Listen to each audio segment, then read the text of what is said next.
Hi friends, మా అబ్బాయికి అయితే మేము భోగిపళ్ళు పోస్తున్నామండి. భోగిపళ్ళుకి కావాల్సిన ఐటమ్స్ అన్నీ మేము ప్రిపేర్ చేసుకుంటున్నాము. ఇప్పుడు రిటర్న్ గిఫ్ట్స్ అయితే ప్యాక్ చేస్తున్నామండి. మాకు రిటర్న్ గిఫ్ట్ ప్యాక్ చేయడానికి మా అమ్మాయి, తన ఫ్రెండ్ ఆద్య, అలాగే చిన్ని, అలాగే మా అబ్బాయి కూడా హెల్ప్ చేస్తున్నాడు. చివరికి నాకు కవర్లు అందిస్తాను.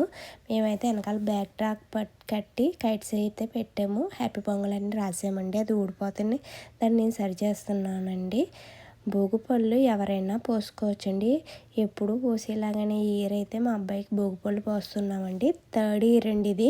మనకు భోగిపళ్ళు కావాల్సిన ముఖ్యమైన పదార్థాలు ఏమనుకున్నారు? భోగిపళ్ళు అండి, అలాగే బంతి పువ్వులు, తాంబూలం, అలాగే చిల్లర పైసలు ఇవ్వాలనుకుంటే రిటర్న్ గిఫ్ట్లు ఎవరి ఓపిక తగ్గ వాళ్ళు ఇవ్వచ్చండి.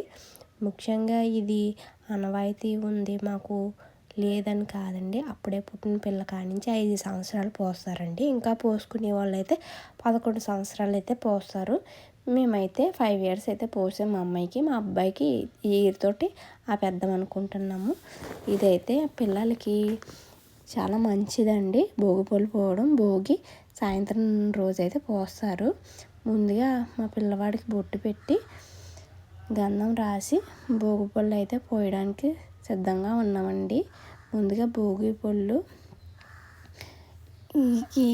ఎలా పోయాలో ఈ వీడియోలో చూపిస్తాను. మీరు ఎవరైనా తెలుసుకోవాలంటే తెలుసుకోండి. ముందుగా ఇలాగా దిష్టి తీయాలండి. భోగిపళ్ళును ఫార్వర్డ్ అండ్ బ్యాక్వర్డ్ డైరెక్షన్లో 3 సార్లు తిప్పాలండి. ఇలాగా తిప్పి అబ్బాయి నెత్తి మీద పోయడం వల్ల బ్రహ్మజ్ఞానం కలుగుతుందంటండి. అందుకే ఇలా చేస్తారండి. పూర్వం ఆనవాయితీలు చాలా ట్రెడిషనల్, అవన్నీ చాలా పద్ధతులు బాగుంటాయండి. మనకు సరిగ్గా తెలియదు కానీ తెలుసుకుంటే చాలా సైంటిఫిక్గా చాలా ఉంటాయి. ఫస్ట్ మా హస్బెండ్ నేను అయితే భోగిపళ్ళు పోసామండి. పోసి తర్వాత అక్షింతలతో దీవిస్తున్నాము.